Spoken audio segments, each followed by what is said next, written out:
3년이다. 저작거리에서 3년을 살아라. 그전엔 이 집 문턱을 넘을 생각도 마라. 조선 팔도에 모르는 이가 없던 거상서 객주가 하나뿐인 딸을 한밤중에 헌 무명옷 한 벌 입혀 대문 밖으로 내몰았습니다. 손에 쥐어준 것은 노잣돈 몇 푼과 반으로 쪼갠 낡은 도장 하나, 그리고 밀봉된 편지 한 통이 전부였지요. 비단결에 곱게만 자란 딸은 영문도 모른 채 낯선 저작거리에 홀로 버려졌습니다. 그런데 서 객주가 하나뿐인 딸을 이토록 모질게 내친 데에는 아무에게도 말 못할 까닭이 숨어 있었습니다. 오늘도 귀한 발걸음 해주셔서 감사합니다. 다정한 응원의 댓글 한마디 남겨주세요. 그럼 지금부터 시작합니다. 옛날 옛적 송도 땅에 서객주라는 거상이 살았습니다. 송도는 팔도의 장사꾼이 모여드는 고을이었지요. 그 송도에서도 서객주의 이름을 모르는 이는 아무도 없었습니다. 배 한 필로 시작해 맨손으로 일어선 사람이었습니다. 30년을 발이 부르트도록 걸어 마침내 송악상단이라는 큰 상단을 세웠지요. 곳간에는 비단이 산처럼 쌓였고 문 앞에는 날마다 짐수레가 줄을 이었습니다. 세상에 서객주 대꽃가는 임금님 창고보다 그득하다지. 지나가는 사람들은 그 소슬대문을 올려다보며 혀를 내둘렀습니다. 그런 서객주에게는 하나뿐인 혈육이 있었지요. 딸 모란이었습니다. 모란의 어머니는 모란이 7살 되던 해에 세상을 떠났습니다. 서객주는 그 뒤로 세장가도 들지 않았지요. 오직 딸 하나만 바라보고 살았습니다. 이 애기 씨는 손끝에 물 한 방울 묻히면 안 된다.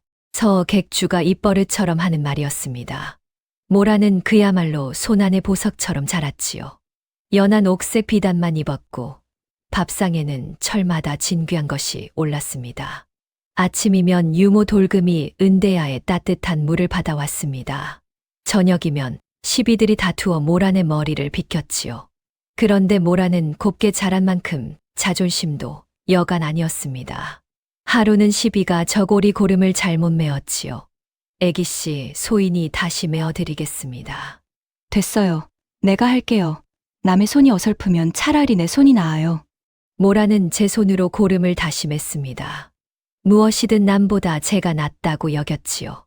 샘이 밝으니 세상 이치도 다 밝은 줄 알았던 겁니다. 애기씨, 오늘은 어느 저고리를 입으시렵니까? 아무거나요. 나는 옷보다 샘이 더 재미있는걸요. 모란은 그리 말하며 방 안에 앉아 주판알만 튕겼습니다. 남다른 재주가 하나 있었거든요. 샘이었습니다. 10살 무렵부터 주판 없이도 큰 샘을 척척 해냈습니다. 숫자가 눈앞에 저절로 그려진다고 했지요. 하루는 도가에서 장부를 맞추던 늙은 서사가 진땀을 흘리고 있었습니다. 곁을 지나던 모란이 슬쩍 들여다보더니 입을 열었지요. 그 샘은 틀렸어요. 쌀 40섬에 12냥이면 한 섬에 서돈이 넘어요. 그런데 장부엔 2돈으로 적혔네요. 서사가 눈이 휘둥그레져서 다시 짚어보았습니다. 과연 아이 말이 옳았지요. 애기씨, 이 늙은 것이 반나절을 붙들고도 못 찾은 것을 어찌 한눈에 아셨습니까? 한눈에는요, 숫자가 눈에 그냥 보이는걸요. 모라는 대수롭지 않다는 듯 어깨를 으쓱했습니다. 서객주는 그 이야기를 전해 듣고 무릎을 쳤지요.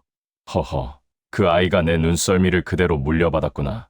곁에서 유모 돌금이 한바구음을 지었습니다. 그럼요. 애기씨 샘 속은 상단 서사들도 못 당하지요. 이댁 복덩이가 따로 없어요. 서객주의 얼굴에 흐뭇한 웃음이 번졌습니다. 그런데 그 웃음 끝에는 남들이 모르는 근심 하나가 늘 매달려 있었지요. 서객주는 이따금 모란을 도가로 데려갔습니다. 상단 살림이 어떻게 도는지 눈에 익혀두라는 뜻이었지요. 도가에 들어서면 서사들이 장부를 펼쳐놓고 진땀을 뺐습니다. 모란은 그 장부를 한번 훑고는 곧잘 틀린 곳을 짚어냈지요. 여기 10단냥이 비어요. 지난달 넘어온 값이 안 적혔네요. 또 맞췄구나. 내 눈은 참으로 밝다. 서객주는 딸이 대견하면서도 마음 한구석이 자꾸 서늘해졌습니다. 딸의 눈이 밝을수록 그 눈이 못 보는 것이 더 크게 보였거든요. 그날 도가 앞에 한 보찜 장수가 무명 몇 피를 팔러 왔습니다. 값을 후려치는 서사 앞에서 장수는 사정을 했지요. 날이 2푼만 더 얹어 주십시오. 이거 팔아야 앓는 어미 약을 삽니다. 모란이 곁에서 딱 잘라 말했습니다. 무명 시세가 그것밖에 안 되는 거려. 어미 약값이 무명값을 올려주진 않아요. 셈은 셈이지요. 장수는 무한한 얼굴로 물러갔습니다. 서객주는 그 뒷모습을 오래 바라보았지요. 모라나 셈은 옳다 허나 셈이 옳다고 다 옳은 것은 아니란다. 셈이 옳은데 무엇이 더 옳아요? 모란은 정말로 알 수가 없었습니다. 아비의 그 말을 모란이 몸으로 깨닫는 날은 아직 멀고도 멀었지요. 모란은 셈은 밝았으나 정작 세상은 하나도 몰랐습니다. 쌀 한 되가 저작거리에서 어떻게 팔리는지, 사람의 마음이 어떻게 변하는지 그런 것은 배운 적이 없었지요. 문 밖을 나서 본 적이 없으니 당연한 노릇이었습니다. 모란에게 세상이란 소슬대문 안이 전부였으니까요. 언젠가 돌금이 저작거리 이야기를 들려준 적이 있었습니다. 콩 한 줌을 놓고 안악들이 값을 깡대라 반나절을 신랑이 했다는 이야기였지요. 한 줌 콩을 두고 반나절을 다투어요. 그 시간에 다른 걸 팔면 10배는 남길 텐데. 모란은 도무지 이해가 가지 않는다는 얼굴이었습니다. 애기씨 저작거리 사람들한테는 그 한 줌이 하루끼니예요. 셈으로만 세상이 도는 게 아니랍니다. 끼니가 그리 무거운 거예요. 나는 배가 고파본 적이 없어서 잘 모르겠어요. 돌금은 그 말에 그저 허허 웃고 말았습니다. 애기씨가 배고픔을 알 리 없었으니까요. 그것이 얼마나 아득한 말인지 훗날에야 모라는 알게 됩니다. 요즘 그 소슬대문 앞에는 부쩍 손님이 잦았습니다. 송도에 내로라 하는 집 자재들이 앞다투어 문지방을 넘었지요. 그 중에서도 이 도령이라는 자가 가장 극성이었습니다. 이 도령은 송도 부잣집 자재로 이름은 정엽이라 했습니다. 비단 도포에 옥관자를 달고 입만 열면 세상을 다 아는 듯 굴었지요. 아이고, 애기씨, 이 사람이 밤새 애기씨 생각에 한숨도 못 잤소이다. 정엽은 모란을 볼 때마다 손이 이팔이 되도록 굽신거렸습니다. 송도 천지에 애기씨만 한 규수가 어디 있겠소. 이정엽이 애기씨를 위해서라면 불구덩이라도 뛰어들겠소이다. 불구덩이는 너무 뜨겁지 않을까요? 그렇지요. 그럼 물구덩이라도 뛰어들겠소이다. 하. 정엽은 말끝마다 헛발을 짚으면서도 넉살만은 좋았습니다. 모라는 그 말이 싫지 않았지요. 곱게만 자란 처녀였으니 저리 떠받드는 말이 다 진심인 줄로만 알았습니다. 정엽이 돌아가자 돌금이 모란의 방으로 들어왔습니다. 무언가 할 말이 있는 얼굴이었지요. 애기씨 이 늙은 것이 주제 넘은 말씀 하나 올려도 될까요? 할멈이 못할 말이 어디 있어요. 어서 해봐요. 저희 도령 말이에요. 웃는 낯이 어쩐지 너무 반드르르해요. 눈은 안 웃는데 입만 웃는달까요? 할멈도 참 사내가 좋아하는 마음을 그리 표현하는 거지요. 글쎄요, 이 늙은 것이 살아보니 값을 너무 후하게 부르는 흥정엔 꼭 딴속이 있더라고요. 할멈은 셈을 몰라서 그래요. 이 도령이 나한테 무슨 딴속이 있겠어요. 나는 사람 보는 눈이 밝다니까요. 모라는 톡 쏘아붙이고는 다시 주판을 끌어당겼습니다. 돌금은 더 말하지 못하고 입을 다물었지요. 애기씨가 저리 나오니 늙은 유모로서는 어쩔 도리가 없었습니다. 이 도령은 참 다정한 분이에요. 저를 저리 아껴주시니. 모란이 그리 말하면 곁에 있던 서 객주의 낯빛이 어두워졌습니다. 서 객주의 눈에는 정엽의 속셈이 훤히 들여다보였거든요. 정엽의 눈이 어디를 향하는지 서 객주는 진작에 보았습니다. 그 눈은 모란의 얼굴이 아니라 자꾸만 곳간 쪽 담장을 넘겨다보고 있었지요. 저자가 아끼는 것이 내 딸인가 아니면 이 집 곳간인가. 산전수전 다 겪은 장사꾼의 눈은 그것을 놓치지 않았습니다. 정엽이 돌아간 어느 저녁이었지요. 서 객주가 딸을 사랑채로 불렀습니다. 등잔불 아래에서 서 객주는 한참을 말없이 딸을 바라보았지요. 모라나 아비가 한마디 이름아 새겨 듣거라. 예, 아버지. 재물 앞에서 낯빛이 변하는 자는 재물이 사라지면 마음도 함께 사라지느니라. 모라는 고개를 갸웃했습니다. 그 말이 무슨 뜻인지 도무지 알 수 없었지요. 낯빛이 변하다니요. 이 도령은 늘 웃는 낯인걸요. 웃는 낯이 다 참인 줄 아느냐. 서 객주의 목소리가 무거웠습니다. 사람은 곳간이 그득할 때가 아니라 텅 비었을 때 그 속이 드러나는 법이다. 내 곁에 웃고 선 자들이 참으로 너를 보는 것인지, 이 아비의 곳간을 보는 것인지, 너는 가려낼 줄 알아야 한다. 모라는 그저 답답하기만 했습니다. 곳간이 빌 일이 어디 있으며 사람이 변할 일이 또 어디 있단 말입니까? 아버지도 참 우리 집 곳간이 어찌 빈다고 그러세요. 공연한 걱정이세요. 공연한 걱정이라. 예전은 샘이라면 누구한테도 안 져요. 사람 보는 눈도 샘처럼 밝은거려. 이 도령이 참인지 거짓인지 제가 왜 모르겠어요. 모라는 새초롬하게 입을 비죽였습니다. 제 눈만은 틀림이 없다고 믿었지요. 그 자신만만함이 얼마나 얕은 것인지 모라는 알지 못했습니다. 서객주는 더 말하지 않았습니다. 다만 길게 한숨을 내쉬었지요. 그래, 샘은 밝지허나 샘으로 못 푸는 것이 이 세상에는 너무도 많단다. 그 말 끝에 서객주는 가만히 기침을 삼켰습니다. 소매자락으로 입을 가렸지만 손끝이 가늘게 떨리고 있었지요. 모라는 그것을 보지 못했습니다. 그 한숨의 뜻을, 그 떨리는 손의 뜻을 모라는 그때 알지 못했습니다. 아비의 몸속에서 병이 얼마나 깊이 뿌리내리고 있는지도, 그 곁에서 웃고 있는 사람들의 속이 얼마나 검게 썩어가는지도 모라는 아무것도 몰랐지요. 세상 물정 모르는 애기 씨의 하루는 그렇게 곱게만 저물었습니다. 등잔불이 꺼지고 소슬대문에 빗장이 걸렸지요. 그러나 그 고운 날들이 이제 얼마 남지 않았습니다. 담장 너머에서는 이미 서늘한 바람이 불어오고 있었으니까요. 서객주의 상단은 송도에서 제일이었습니다. 송악상단이라는 이름 석자면 팔도 어디서도 외상이 통했지요. 그 큰 상단을 실제로 굴리는 사람은 따로 있었습니다. 대행수 구인보였지요. 대행수란 주인을 대신에 상단 살림을 도맡아 부리는 우두머리 관리인을 말합니다. 구행수는 서객주 곁에서 20년을 일한 사람이었습니다. 샘에 밟고 일에 빈틈이 없어 서객주도 그를 오른팔처럼 믿었지요. 행수, 이번 평양 물목은 자네만 믿네. 여부가 있겠습니까?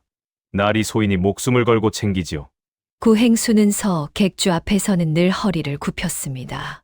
말끝마다 목숨을 걸었고 눈빛은 더없이 공손했지요. 그런데 그 공손한 눈빛 안쪽에는 아무도 못 본 다른 것이 도사리고 있었습니다. 서객주가 자리를 비운 어느 밤이었습니다. 도가에 홀로 남은 구행수가 장부를 펼쳐놓고 붓을 들었지요. 그 붓끝이 향한 곳은 이미 다 맞아떨어진 셈이었습니다. 들어온 값을 조금 줄이고 나간 값을 조금 늘리고. 구행수는 혼잣말을 하며 숫자를 고쳤습니다. 한 줄을 고칠 때마다 은자 몇 냥이 소리 없이 제 몫으로 넘어왔지요. 20년을 뼈 빠지게 굴렸는데 이깟 것이 대수인가? 이 상단이 어찌 그 늙은이 혼자 세운 것이라던가. 구행수는 낮게 중얼거렸습니다. 오래 참아온 욕심이었지요. 겉으로는 충직한 신복이었으나 속으로는 이 큰 상단을 통째로 삼킬 날만 헤아리고 있었습니다. 장부를 덮은 구행수의 입가에 서늘한 웃음이 스쳤습니다. 그러나 그는 몰랐지요. 그 삐뚤어진 셈을 한눈에 읽어낼 눈이 이 집 안에 자라고 있다는 것을요. 바로 그 다음 날이었습니다. 모란이 아버지를 따라 도가에 들렀지요. 서사들이 장부를 펼쳐놓고 셈을 맞추는 참이었습니다. 모란은 여느 때처럼 장부를 슬쩍 훑었습니다. 그런데 한 곳에서 눈길이 멈췄지요. 어라 이 평양 물목값이 이상해요. 들어온 건 40필인데 적힌 값은 32필어치네요. 8필 값이 어디로 샜지요? 곁에 있던 구행수의 낯빛이 순간 굳었습니다. 그러나 이내 껄껄 웃어 넘겼지요. 허허, 애기씨 장사셈이라는 게 그리 단순한 게 아닙니다. 오는 길에 삭도 떼고 축난 것도 있고 그런 게 다 붙는 거지요. 그래도 8필은 너무 많은 거려 샀을 때도 이렇게까지는 안 되는데요. 애기씨가 규방셈은 밝을지 몰라도 장바닥셈은 또 다른 겁니다. 계집애가 장부를 함부로 들추면 못 써요. 구행수는 슬며시 장부를 덮어버렸습니다. 말은 웃으며 했으나 그 손길은 유난히 서둘렀지요. 모라는 입을 삐죽였습니다. 제 셈이 틀렸을 리 없는데 어른들이 계집애라고 무시한다고만 여겼지요. 그때 모라는 알지 못했습니다. 그 8필의 어긋남이 무엇을 뜻하는지, 방금 제가 짚은 그 눈이 훗날 어떤 칼이 될지를요. 구 행수는 모란이 물러간 뒤에야 이마에 땀을 훔쳤습니다. 계집의 눈썰미가 제법이군. 허나 계집에는 계집애지. 곧 시집이나 갈 것을 무엇이 두려우랴. 구 행수는 코웃음을 쳤습니다. 그 방심이 훗날 제 발등을 찍을 줄은 그 역시 꿈에도 몰랐지요. 한편 서객주의 몸은 그에 들어 눈에 띄게 축 나갔습니다. 밤마다 마른 기침이 그치지 않았지요. 하루는 기침 끝에 부른 것이 손수건에 번졌습니다. 의원이 조용히 다녀갔습니다. 진맥을 마친 의원의 낯빛이 좋지 않았지요. 객주 어른, 고정하고 들으십시오. 병이 이미 폐부 깊이 들었습니다. 얼마나 남았는가 애두르지 말고 이르게. 길게 잡아 한 해, 짧으면 그 안쪽입니다. 마음을 편히 가지셔야 합니다. 서객주는 눈을 감았습니다. 놀라는 기색도 없었지요. 다만 오래도록 말이 없었습니다. 의원이 다녀간 것을 유모 돌금이 눈치챘습니다. 부엌에서 약을 다리며 돌금은 자꾸 눈물을 훔쳤지요. 날이 어찌 이 지경이 되도록 참으셨어요? 애기 씨한테는 언제 말씀하시려고요? 그 아이한테는 아직 이르지 마라. 알면 밤낮으로 울 것이 아니냐. 하지만 날이 돌금아, 내가 이르기 전에는 내 입으로 절대 발설하지 마라. 알겠느냐. 예, 날이 입 꼭 다물고 있을게요. 돌금은 그리 다짐했습니다. 허나 이 사람은 원체 입이 가벼운 사람이었지요. 그 다짐이 얼마나 갈지는 두고 볼 일이었습니다. 죽음이 두려운 것이 아니었습니다. 서객주의 마음을 짓누른 것은 다른 것이었지요. 세상 물정 하나 모르는 딸과 그 딸에게 고스란히 넘어갈 이 큰 상단이었습니다. 내가 없으면 저 아이가 이 곳간을 지킬 수 있을까? 서객주는 혼자 중얼거렸습니다. 답은 이미 알고 있었지요. 샘은 밝아도 사람을 못 보는 아이입니다. 재물만 보고 몰려드는 늑대들이 그 아이를 그냥 둘 리 없었습니다. 그 무렵부터 서객주는 구 행수를 가만히 지켜보기 시작했습니다. 오래 곁에 둔 사람일수록 마지막에 등을 보이는 법을 서객주는 잘 알았거든요. 하루는 서객주가 구 행수를 슬쩍 떠보았습니다. 행수, 내가 몸이 이러하니 상단 은자를 어디 안전한 데로 옮겨둘까 하네. 자네 생각은 어떤가? 구 행수의 눈이 순간 번뜩였습니다. 그 번뜩임을 서객주는 놓치지 않았지요. 아이고, 날이 그런 일은 소인에게 다 맡기십시오. 은자가 어디에 얼마나 있는지 소인이 낱낱이 꿰고 있어야 뒤실이 편하지 않겠습니까? 말은 공손했으나 그 말 끝에는 마른 침을 삼키는 소리가 섞여 있었습니다. 재물이 어디 있는지를 캐내려는 조바심이었지요. 서객주는 딩그레 웃으며 고개를 끄덕였습니다. 그렇지, 자네가 알아야 편하지. 내 곧 자네에게 다 일러줌세. 그러나 서객주는 그날로 마음을 굳혔습니다. 저 사람에게는 아무것도 일러주어서는 안 된다고 말이지요. 며칠 뒤 서객주는 사람들의 눈을 피해 집을 나섰습니다. 찾아간 곳은 송도의 또 다른 거상, 한씨 성을 쓰는 대방의 상가였지요. 대방이란 상인들 사이에서 우두머리로 받드는 어른을 이르는 말입니다. 사람들은 그를 한대방이라 불렀습니다. 한대방은 서객주와 젊어서 의형제를 맺은 사이였습니다. 서로 목숨을 빚지고 갚은 40년지기였지요. 이 사람아, 낯빛이 어찌 이런가? 무슨 일인가? 형님, 제 명이 얼마 남지 않았습니다. 한대방의 얼굴이 굳었습니다. 서객주는 담담하게 제 사정을 털어놓았지요. 병이 깊다는 것, 곁에 믿을 사람이 없다는 것, 그리고 세상 모르는 딸 하나가 마음에 걸린다는 것을요. 형님, 제가 죽고 나면 저 아이는 재물의 늑대들에게 산채로 뜯길 겁니다. 샘은 밝아도 사람을 못 보니까요. 그러니 어쩌자는 겐가? 그래서 말입니다. 제가 한 가지 독한 결심을 했습니다. 서객주의 눈에 무언가 깊은 것이 어렸습니다. 그것이 무슨 결심인지 한대방은 아직 알지 못했지요. 독한 결심이라. 이 사람아, 자식일에 독한 것이 어디 있단 말인가? 있습니다. 형님, 자식을 살리려면 때로는 자식을 버리는 신용도 해야 하는 법이지요. 한대방은 그 말뜻을 얼른 헤아리지 못했습니다. 다만 벗의 두 눈에 고인 것이 눈물인지 결기인지 그것만은 알 수 있었지요. 그 뒤로 서객주는 남몰래 움직였습니다. 구행수가 모르게 상단의 진짜 재물을 조금씩 빼돌리기 시작했지요. 은자는 은자대로, 전담 문서는 문서대로 아무도 모르는 곳으로 옮겼습니다. 도가장부에는 빚과 재고만 그득하게 남겨두었지요. 겉으로 보면 송악상단은 점점 속빈 강정이 되어 갔습니다. 곳간이 비어 보여야 늑대들이 흩어질 것이다. 서객주는 그리 중얼거렸습니다. 재물을 노리는 자들이 몰려들면 그 아수라장에서 딸이 제일 먼저 다칠 테니까요. 차라리 다 망한 척, 텅 빈 척하는 것이 딸을 지키는 길이라 여겼습니다. 그런데 이상한 일이 벌어졌습니다. 분명 그득하던 상단 은자가 어느 날부터 슬금슬금 비어가는 것이었지요. 그것을 제일 먼저 눈치챈 사람은 구행수였습니다. 이상하다. 분명 지난달까지 5천냥이 넘게 쌓였는데 대체 어디로 샜단 말인가? 구행수는 밤마다 도가 곳간을 뒤졌습니다. 궤짝을 열어보고 장부를 다시 짚고 서사들을 닥달했지요.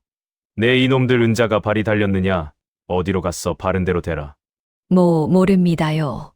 행수 어른 소인들은 손끝 하나 안 댔습니다요.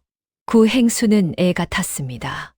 상단을 통째로 삼킬 날만 기다려 온 그였지요.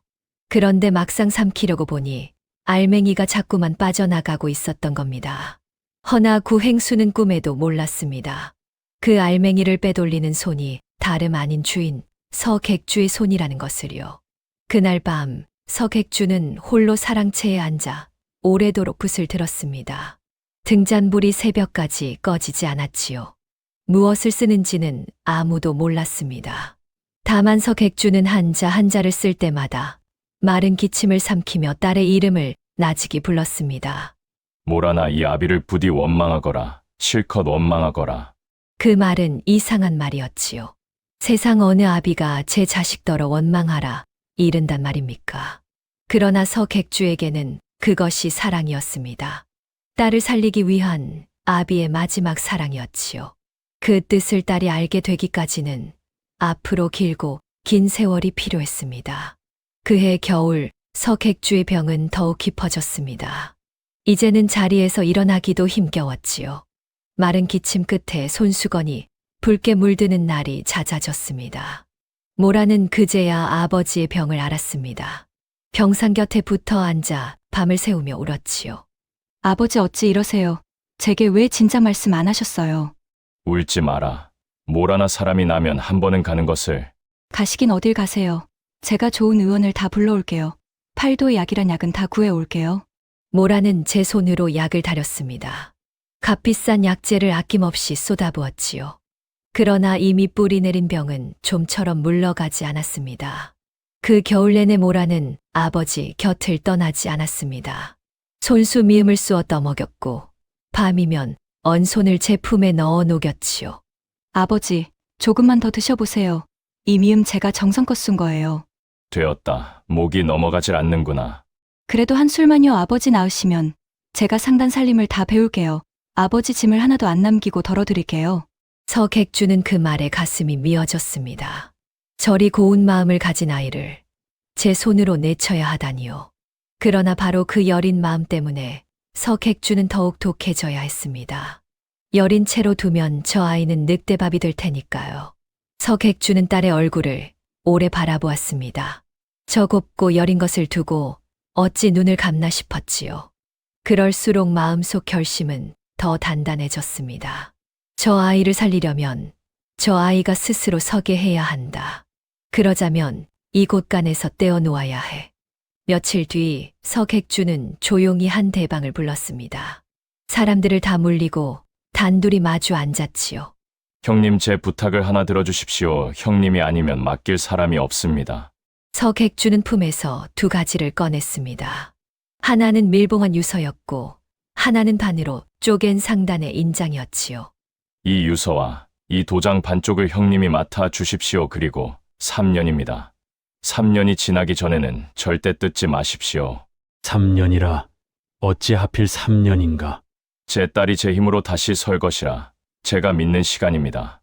그리고 이 아비의 3년상이 끝나는 때이기도 하지요. 한 대방은 그 반쪽 도장을 받아들었습니다. 손이 무거웠지요. 벗의 목숨과 그 딸의 앞날이 통째로 얹힌 물건이었으니까요. 그럼 나머지 반쪽은 그건 제가 모란에게 줄 겁니다. 두 반쪽이 맞물려야 비로소 이 상단의 진짜 주인이 정해지도록 해두었습니다. 이 사람아 어찌 이리 모진 길을 택하는가? 곁에서 거두어 가르치면 될 것을. 곁에서 거두면 그 아이는 끝내 곳간 뒤에 숨은 사람만 봅니다. 밑바닥까지 내려가 봐야 사람을 볼 줄 알게 되지요. 허나 이 사람아 3년 동안 그 아이가 저작거리에서 잘못되기라도 하면 어쩌려는가? 그래서 형님께 부탁드리는 겁니다. 나서서 거두지는 마시되 멀찍이서 눈만은 떼지 말아 주십시오. 정 위태로울 때 티 안 나게 손만 살짝 잡아 주십시오.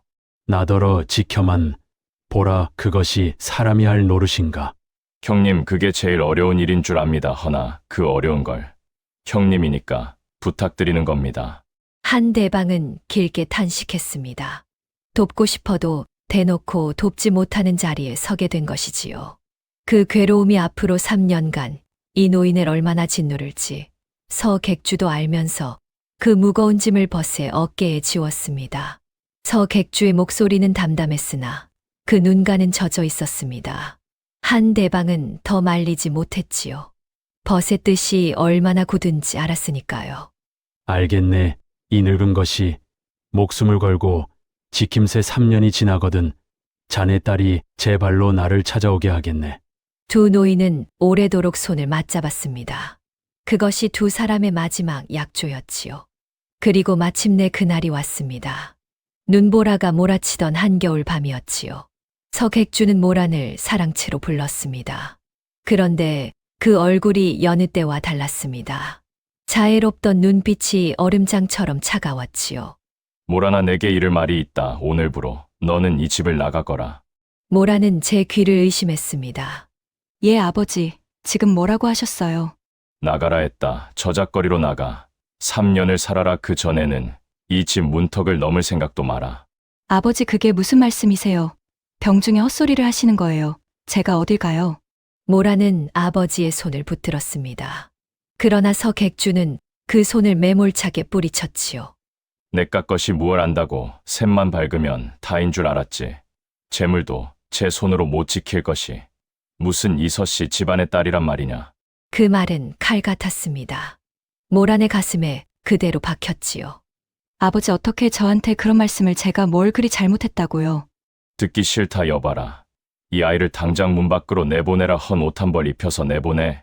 서객주는 고개를 돌려 버렸습니다. 딸의 얼굴을 더는 보지 않았지요. 하인들이 모란의 팔을 잡아 끌었습니다. 곱디고 온 비단옷이 벗겨지고 까슬까슬한 무명옷 한 벌이 입혀졌지요. 놓아요. 이거 놓으라니까요. 아버지. 모란은 울부짖었습니다. 그러나 아무도 그 손을 놓아주지 않았지요. 그 광경을 본 돌금이 버선발로 뛰어나왔습니다. 날이 이러시면 안 됩니다. 이 엄동설안의 애기 씨를 어디로 내치신단 말입니까? 차라리 이 늙은 것을 같이 내치세요. 돌금, 너는 남거라. 이 집에는 지켜야 할 사람이 있어야 한다. 나리 애기 씨. 돌금은 문에 매달려 통곡했습니다. 그러나 서객주는 끝내 돌금마저 붙들어 앉혔지요.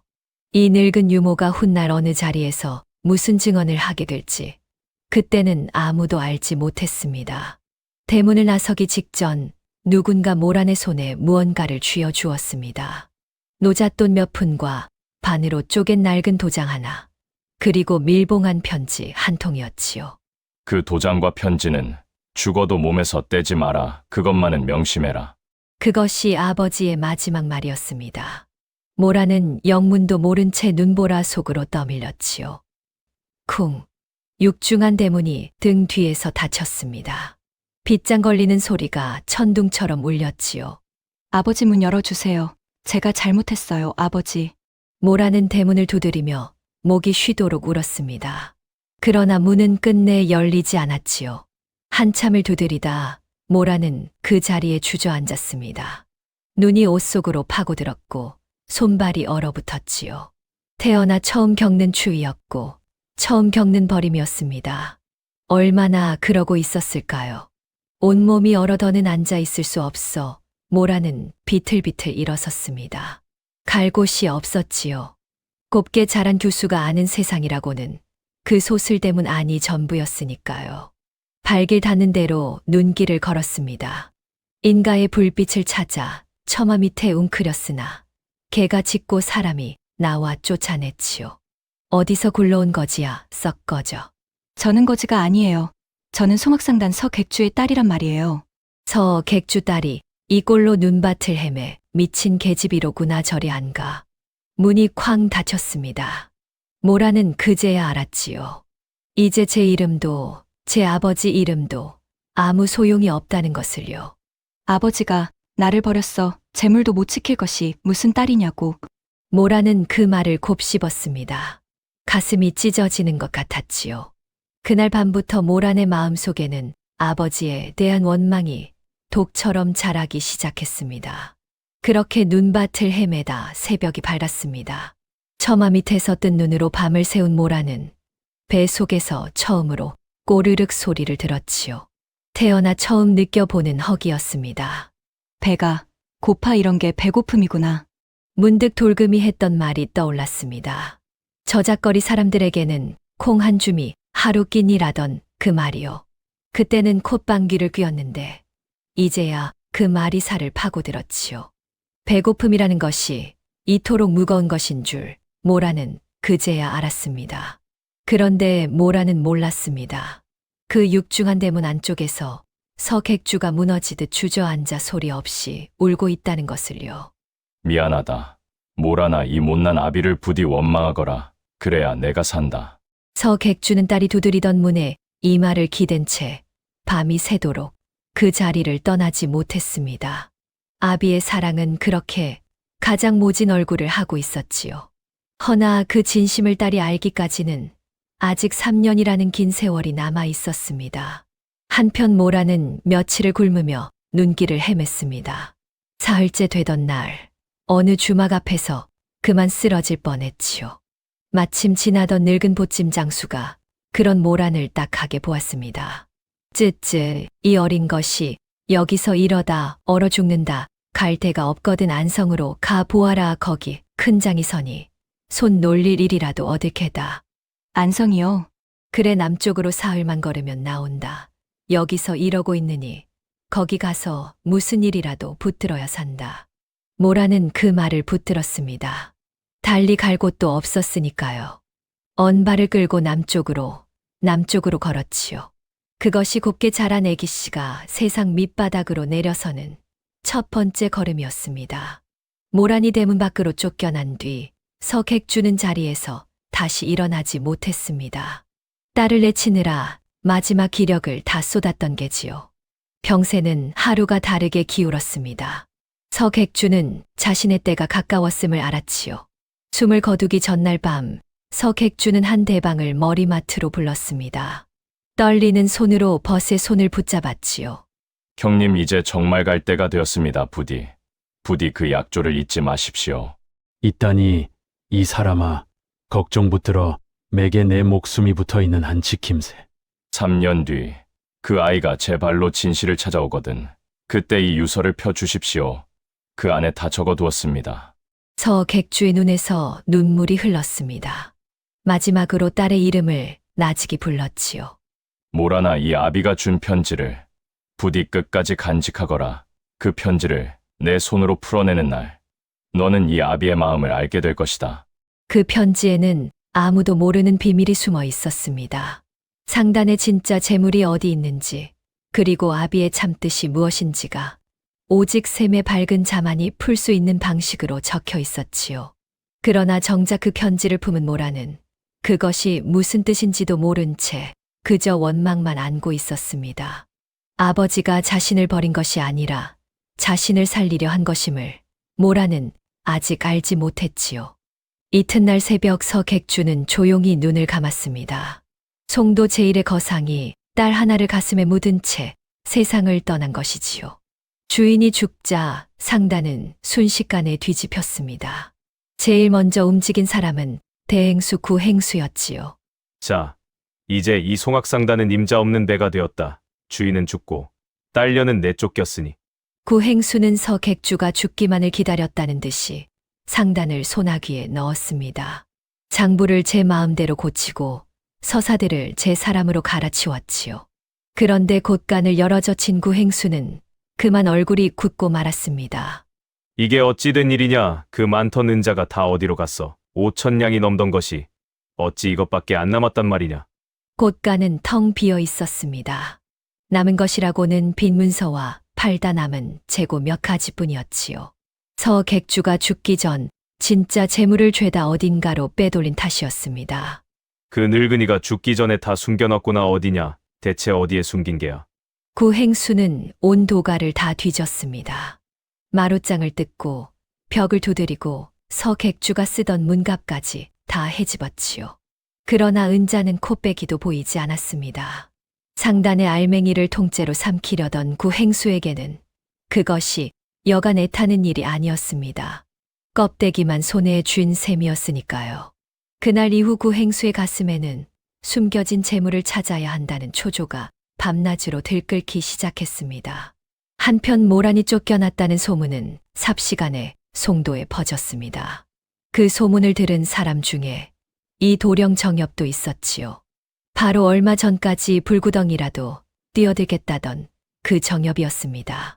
그런데 소문을 들은 정엽의 얼굴에는 사랑하는 이를 잃은 슬픔 따위는 눈곱만큼도 없었지요. 뭐라 서객주가 죽고 상단이 홀랑 망했다고? 곳간이 텅텅 비었어? 예, 도련님 껍데기만 남았다 합니다. 딸년도 저작거리로 내쳐졌고요. 에잉, 재수 없어. 하마터면 거지 계집을 마누라로 드릴 뻔했구나. 상단 곳간을 보고 공들인 건데 곳간이 비었으면 무슨 소용이야? 정엽은 언제 그랬냐는 듯 얼굴을 싹 바꾸었습니다. 그토록 애틋하던 말들이 죄다 곳간을 향한 것이었음이 드러난 순간이었지요. 여봐라, 다시는 그 서씨 집안 이야기 내 앞에서 꺼내지 마라. 나는 이제 판서댁 교수한테 눈독을 들여야겠다. 정엽은 콧노래를 부르며 발길을 돌렸습니다. 재물이 사라지자 마음도 함께 사라진 것이지요. 일찍이 서객주가 딸에게 일렀던 그 말이 이렇게 눈앞에서 그대로 들어맞았습니다. 허나 그 광경을 볼 사람은 아무도 없었습니다. 모라는 이미 송도를 떠나 낯선 안성 땅으로 접어들고 있었으니까요. 며칠을 걸어 다다른 안성은 과연 큰 장이 서는 고을이었습니다. 장날이면 팔도의 장꾼이 다 모여드는 곳이었지요. 모라는 그 저작거리 한복판에 우두커니 섰습니다. 사람들이 물결처럼 밀려다니고 온갖 물건이 산처럼 쌓여 있었지요. 태어나 처음 보는 광경이었습니다. 여기서 나더러 어떻게 살라는 거야? 모라는 막막했습니다. 샘은 밝았지만 정작 저 물건을 어떻게 사고 파는지, 하루 벌어 하루 먹는 살림이 어떻게 도는지는 하나도 몰랐으니까요. 배는 등가죽에 붙었고 주머니엔 노잣돈 몇 푼이 전부였습니다. 모라는 떡전 앞을 지나다 그만 걸음을 멈췄지요. 김이 모락모락 나는 떡이 어찌나 먹음직스럽던지요. 한참을 침만 삼키던 모라는 저도 모르게 떡 하나를 집어들었습니다. 그 순간이었지요. 어허, 거기 그 떡 값은 치르고 먹는 거요. 떡전 주인이 소리쳤습니다. 모라는 화들짝 놀라 떡을 떨어뜨렸지요. 주머니를 뒤졌으나 떡값도 안 되는 몇 푼이 손안에서 굴렀습니다. 죄송해요. 배가 너무 고파서 그만. 배가 고프면 아무거나 집어먹어. 이 저작거리가 내 곳간인 줄 알아. 사람들이 힐끔힐끔 쳐다보았습니다. 모라는 부끄러워 얼굴을 들 수가 없었지요. 곱게 자란 애기씨가 떡 하나 앞에서 도둑으로 몰린 것입니다. 바로 그때였습니다. 곁에 있던 젊은 떡장수 하나가 슬며시 나섰지요. 아저씨, 그 떡 제가 값 치를게요. 얼마예요? 목소리의 주인은 봉구라는 청년이었습니다. 안성 저작거리에서 떡을 파는 총각이었지요. 봉구는 제 돈을 꺼내 떡값을 치르고는 그 떡을 모란에게 내밀었습니다. 자, 이거 먹어요. 얼굴 보니 여러 날 굶은 것 같은데. 어째서 저를 저는 그쪽을 알지도 못하는데요. 알고 모르고가 뭐 대수입니까? 굶은 사람 있으면 떡 한 덩이 나누는 거지요. 어서 먹어요. 식기 전에. 봉구는 사람 좋게 씩 웃었습니다. 모라는 얼떨결에 그 떡을 받아들었지요. 따뜻한 떡의 온기가 언 손끝으로 스며들었습니다. 한 입 베어 문 순간 모란의 눈에서 왈칵 눈물이 쏟아졌습니다. 배가 고파서인지 서러워서인지 아니면 그 뜻밖의 온기 때문인지 모란 자신도 알 수 없었지요. 떡을 다 먹고 나자 봉구가 물었습니다. 그래, 어디서 왔소? 행색을 보아하니 이 동네 사람은 아닌 것 같은데. 송도에서 왔어요. 송도 거기서 여기까지 이 추위에 걸어왔단 말이오. 무슨 사연인지는 안 묻겠소언데 오늘 밤 잘 곳은 있소. 모란은 대답을 못했습니다. 잘 곳이 있을 리 없었지요. 봉구는 그 눈치를 채고는 뒤통수를 긁적였습니다. 저 장터 끝에 비너간이 하나 있소. 주인 없는 데니 오늘 밤은 거기서 언몸이라도 녹이시오. 내일 일은 내일 생각하고. 어째서 자꾸 저를 돕는 거예요. 세상에 공짜가 어디 있어요. 그쪽도 저한테 바라는 게 있는 거지요. 모라는 저도 모르게 가시 돋친 말을 내뱉었습니다. 사람을 믿지 못하게 된 것이지요. 아버지에게 버림받고 이 도령 같은 자에게 속아온 마음이 그렇게 비뚤어져 있었습니다. 봉구는 잠시 모란을 바라보더니 껄껄 웃었지요. 참 바라는 게 있어서가 아니라 그냥 딱 해서요. 나도 배고라 본 사람이라 굶은 사람을 보면 그냥 못 지나치겠더라고. 정 마음에 걸리거든. 나중에 형편 피면 떡값이나 갚으시오. 그 말에는 꾸밈이 없었습니다. 모란은 무어라 대꾸할 말을 찾지 못했지요. 그것이 모란과 봉구의 첫 만남이었습니다. 곱게 자란 거상의 딸과 저작거리 떡장수 총각의 아무도 예상 못한 인연의 시작이었지요. 그날 밤 모란은 봉구가 일러준 헛간에 몸을 뉘었습니다. 거적대기 하나 덮고 누우니 서러움이 새삼 복받쳤지요. 내가 송악상단서 객주의 딸인 내가 이런 헛간 바닥에서 모란은 이를 악물었습니다. 그러나 울고만 있을 수는 없었지요. 배는 여전히 고팠고 내일도 살아야 했으니까요. 이튿날 모란은 저작거리에서 일자리를 구해보려 했습니다. 하지만 곱게 자란 손으로 할 줄 아는 일이 하나도 없었지요. 물지개를 지려다 물동이를 엎었고 삭발레를 맡았다가 옷감을 상하게 했습니다. 가는 곳마다 쫓겨나기 일쑤였지요. 이런 굼뜬 것을 누가 써 손이 이렇게 고와서 무슨 일을 하겠다고 모라는 그제야 뼈저리게 깨달았습니다. 샘이 아무리 밝아도 당장 제 한 몸 건사할 재주가 없으면 이 저작거리에서는 아무 소용이 없다는 것을요. 곱던 손에는 어느새 물집이 잡히기 시작했습니다. 그 무렵 안성에는 낯선 노인 하나가 조용히 다녀갔습니다. 삿갓을 눌러 쓴 그 노인은 저작거리 한 구석에서 모란을 멀찍이 지켜보았지요. 바로 한 대방이었습니다. 벗의 부탁대로 모란이 어찌 지내는지 제 눈으로 보러 온 것이지요. 저 어린 것이 저 고생을 하는구나. 당장 달려가 거두고 싶다마는 한 대방은 몇 번이고 발을 때려다 멈췄습니다. 나서서는 안 된다는 벗의 약조가 노인의 발목을 붙들었지요. 그는 그저 주막 주인에게 은자 몇 푼을 슬쩍 쥐어 주었습니다. 저 헛간에 든 처자가 굶어 죽지 않게 가끔 식은 밥이라도 한술 놓아 주시게. 누가 주는지는 묻지 말고. 그렇게 한 대방은 티 안 나게 멀리서 모란을 지켰습니다. 모란은 이따금 헛간 앞에 놓인 밥 한 그릇이 어디서 오는지 몰랐지요. 그것이 죽은 아버지의 벗이 건네는 손길인 줄은 꿈에도 알지 못했습니다. 그렇게 며칠이 흘렀습니다. 모란은 굶기를 밥 먹듯 했고 헛간 바닥에서 새우잠을 잤지요. 그러던 어느 날 아침 모란은 문득 자리에서 벌떡 일어났습니다. 이렇게 죽을 순 없어. 아버지가 나를 버렸으면 나는 나대로 살아남고 말 거야. 원망이 오히려 오기가 되었습니다. 곱게만 자란 애기 씨의 눈빛에 처음으로 독한 것이 어렸지요. 살아남겠다는 결심이었습니다. 모라는 그 길로 봉구의 떡전을 찾아갔습니다. 봉구는 마침 김이 오르는 떡시루를 뒤집고 있었지요. 저기 지난번 떡값 갚으러 왔어요. 아니, 갚을 방법을 궁리하러 왔어요. 갚을 방법이라 돈은 없어 보이는데 무슨 수로. 저를 여기서 일하게 해주세요. 품삯은 안 주셔도 돼요. 잠잘대랑 끼니만 해결되면. 봉구는 눈을 동그랗게 떴습니다. 떡 파는 일이 그리 쉬운 줄 아시오. 새벽부터 불 떼고 반죽하고 온종일 목청 높여 팔아야 하는데 그 고운 손으로 되겠소? 고운 손은 이제 없어요. 보세요.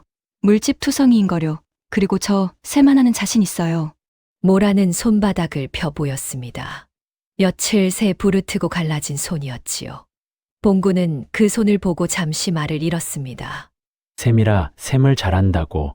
한번 시켜보세요. 떡 한 판에 몇 개가 나오고 한 개에 얼마 남는지 하루에 몇 판을 팔아야 입에 풀칠하는지 그런 거 제가 다 맞춰볼게요. 봉구는 반신반의하며 모란을 떡전 한쪽에 앉혔습니다. 그런데 반나절도 지나지 않아 봉구는 그만 입이 딱 벌어지고 말았지요. 모란은 오는 손님마다 값을 순식간에 셈에 거슬러 주었습니다.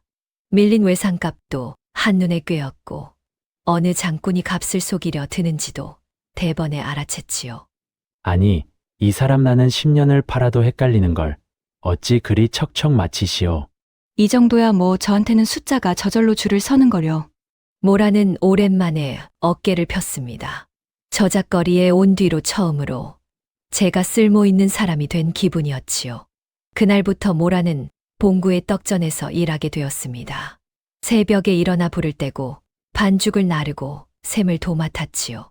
손은 더 거칠어졌지만 마음은 조금씩 단단해졌습니다.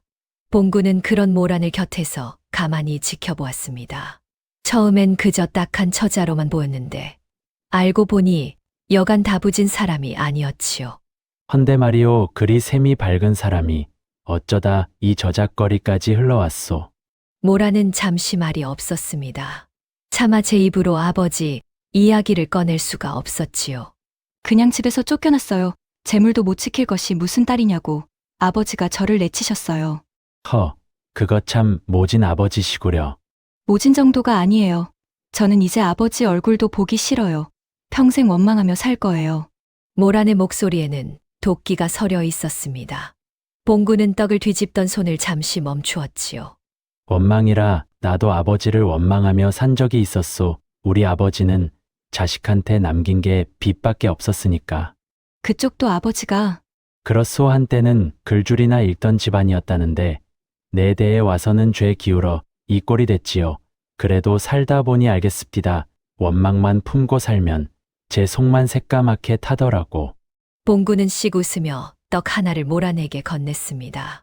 그 말에는 이상한 힘이 있었지요. 모란은 그 떡을 받아들고 오래도록 봉구의 옆 얼굴을 바라보았습니다.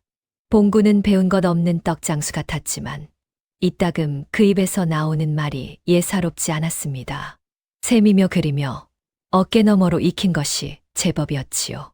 다만 그 자신은 그런 티를 조금도 내지 않았습니다. 봉구는 모란에게 저작거리의 물정을 하나하나 가르쳤습니다. 어느 장꾼이 인심이 후한지, 어느 쌀집이 돛박을 속이는지, 흥정은 또 어떻게 하는 것인지를요. 이 사람아, 저작거리에선 셈만 밟다고 되는 게 아니오. 사람 마음을 읽을 줄 알아야 해. 저 왈자패한테는 굽히는 척 슬쩍 비켜주고 저 할머니한테는 떡 한 조각 더 얹어드리고. 그럼 손해잖아요. 떡 한 조각이 얼만데요. 그 한 조각이 나중에 10조각으로 돌아온다니까. 저 할머니가 온 동네에 우리 떡전 소문을 내주거든. 사람 사는 게 다 셈으로만 떨어지는 게 아니오. 모라는 그 말이 처음엔 잘 이해가 가지 않았습니다. 셈으로 딱 떨어지지 않는 것을 봉구는 늘 손해보듯 내주었으니까요. 그런데 이상하게도 봉구의 떡전에는 늘 사람이 끊이지 않았습니다. 참 이상해요. 손해만 보는 것 같은데 어째서 장사가 더 잘 돼요. 그게 바로 사람 장사여. 값은 셈이 정하지만 단골은 마음이 정하는 거라오. 모라는 그 말을 가만히 곱씹었습니다. 어쩐지 언젠가 아버지가 했던 말과 닮아 있었지요. 셈이 옳다고 다 옳은 것은 아니라던 그 말이요. 그때는 흘려들었던 그 말의 뜻이 이제야 어렴풋이 만져지는 것 같았습니다.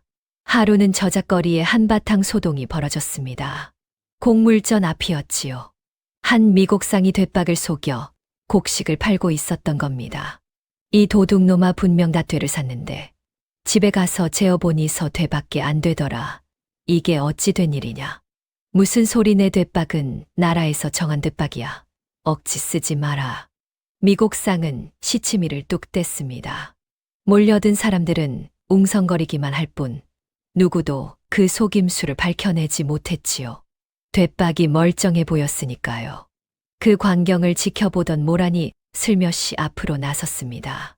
그 대박, 제가 좀 봐도 될까요? 뭐냐, 이 계집은 저리 비키기 전에 하나만 물을게요. 그 대박, 바닥이 유난히 두껍지 않아요. 겉은 정한 크기인데 안은 바닥을 도두고 벽을 두껍게 발라놨네요. 그러니 겉보기엔 다퇴 대박인데 실제로는 서대밖에 안 들어가지요. 미곡상의 얼굴이 하얗게 질렸습니다. 모라는 대박을 뒤집어 바닥을 톡톡 두드렸지요. 자, 여기 이 소리 들리세요? 속이 비었으면 통통 울려야 하는데 이건 꽉 막힌 소리가 나요. 바닥에 뭔가를 덧대 채웠단 뜻이에요. 물을 부어 재어보면 금방 드러날 거예요. 사람들이 우르르 몰려들어 대박에 물을 부었습니다. 과연 모란의 말대로 정량에 한참 못 미쳤지요. 미곡상은 그 자리에서 사람들에게 붙들려 관가로 끌려갔습니다. 세상에 저 처자가 눈썰미 하나로 저 도둑놈을 잡았네. 떡전 세마치라던데 보통이 아니구먼. 사람들의 입에서 모란을 칭찬하는 말이 쏟아졌습니다. 모란은 얼떨떨했지요.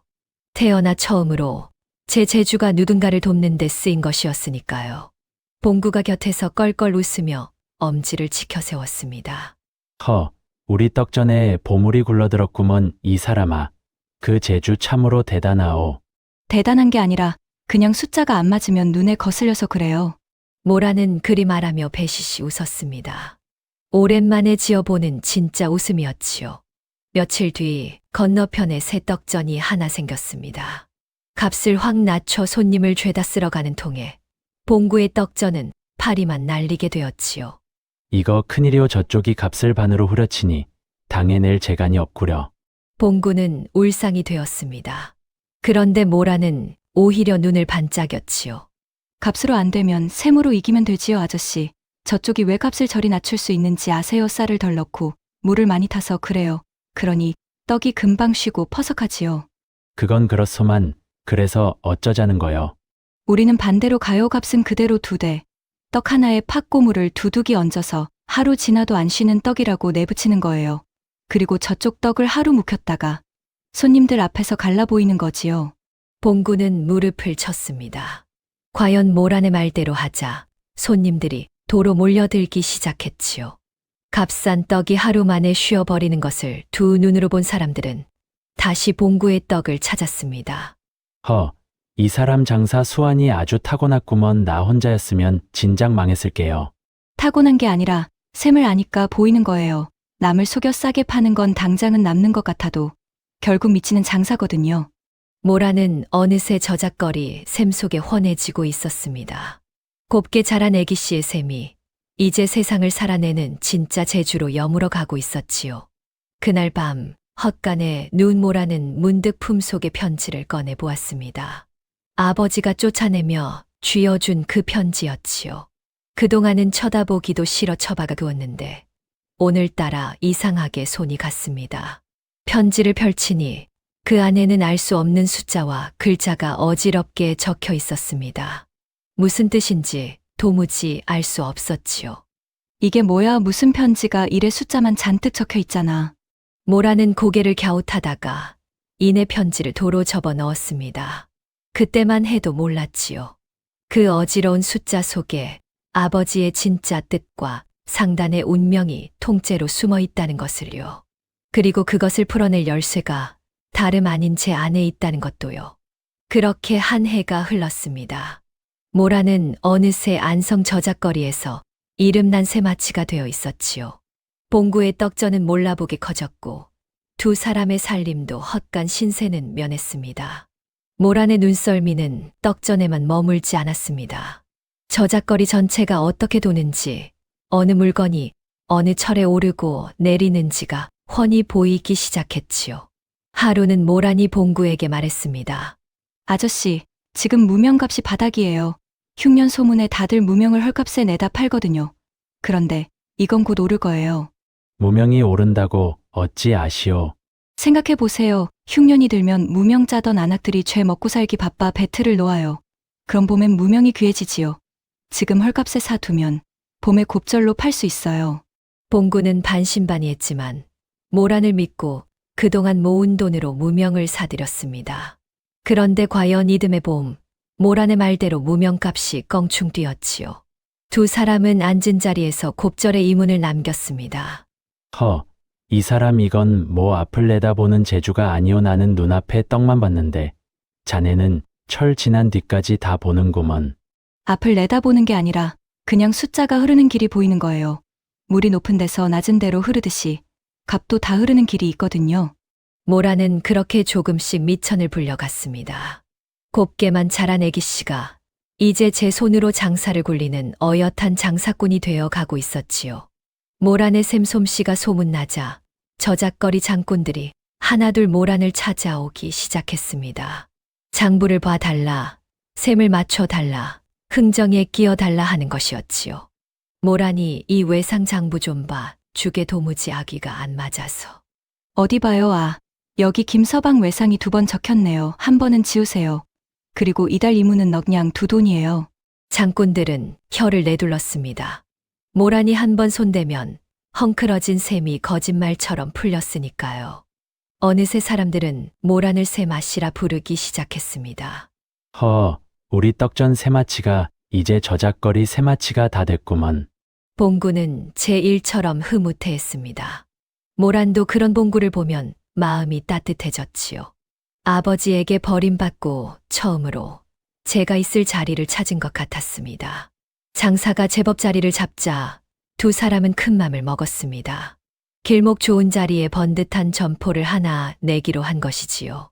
아저씨, 저 골목 어기 빈 점포 보셨어요? 저기라면 오가는 사람이 다 들르게 돼 있어요. 우리 저기에 가게를 내요. 점포라 그게 어디 쉬운 일이오. 새도 만만찮을 텐데. 그동안 모은 걸로 반은 되고 반은 제가 무명 장사로 메울게요. 걱정 마세요. 셈은 제가 다 해놨으니까. 모란의 눈이 반짝였습니다. 오랜만에 가슴이 부풀었지요. 이제 정말로 제 힘으로 무언가를 이루어가는 것 같았으니까요. 그러나 그 부푼 꿈이 머지않아 어떤 시련과 마주하게 될지는 아직 알지 못했습니다. 그러던 어느 날 큰일이 하나 터졌습니다. 봉구가 이문을 크게 남겨보겠다고 송상 도매상에게 곡물을 한꺼번에 사들이기로 한 것이지요. 그런데 물건을 받고 셈을 치르려는데 도매상이 장부를 들이밀며 딴소리를 했습니다. 자네가 받아간 게 쌀 20섬이니 여기 적힌 대로 40냥을 내게. 아니, 나는 분명 15섬을 받았소. 어찌 20섬이란 말이오. 장부에 20섬으로 적혀 있자는가. 내 장부가 틀렸다는 겐가. 어디서 억지를 부려. 봉구는 얼굴이 벌개졌습니다.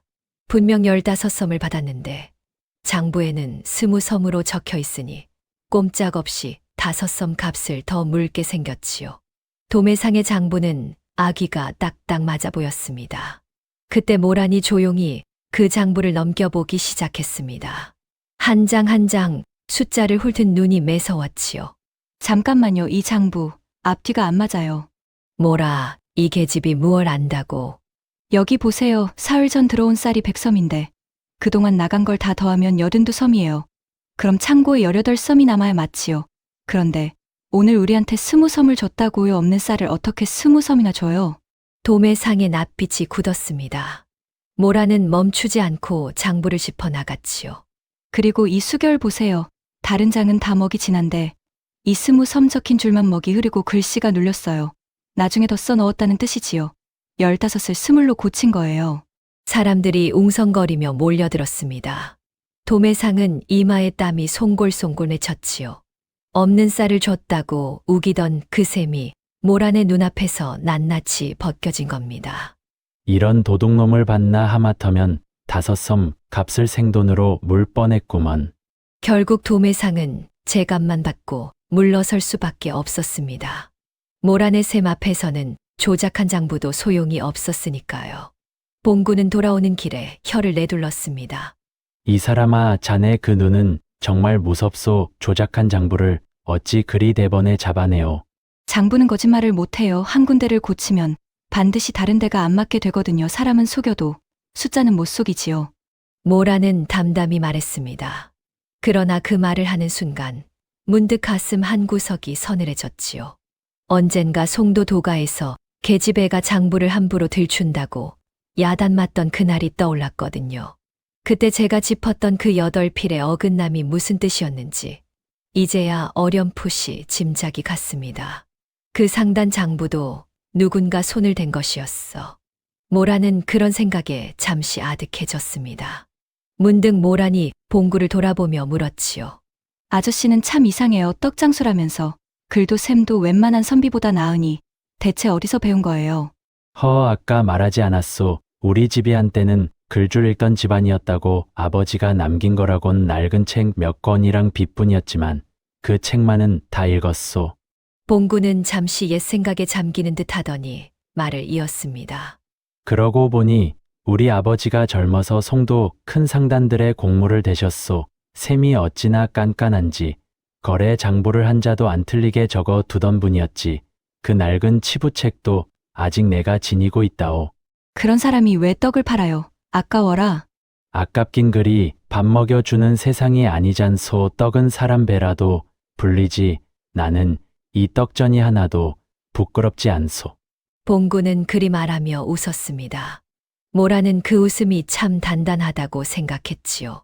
신분이나 재물로 사람을 재던 제 눈이 봉구 앞에서는 자꾸만 헐거워지는 것 같았습니다. 그 무렵 안성장에 낯선 약장수 하나가 나타났습니다. 만병통치라는 환약을 팔며 사람들을 홀리고 있었지요. 자, 이 환약으로 말할 것 같으면 지리산 산삼에 100년 묵은 영지를 넣어 빚은 것이요 한 알의 단양, 오늘만 석량에 드리리다.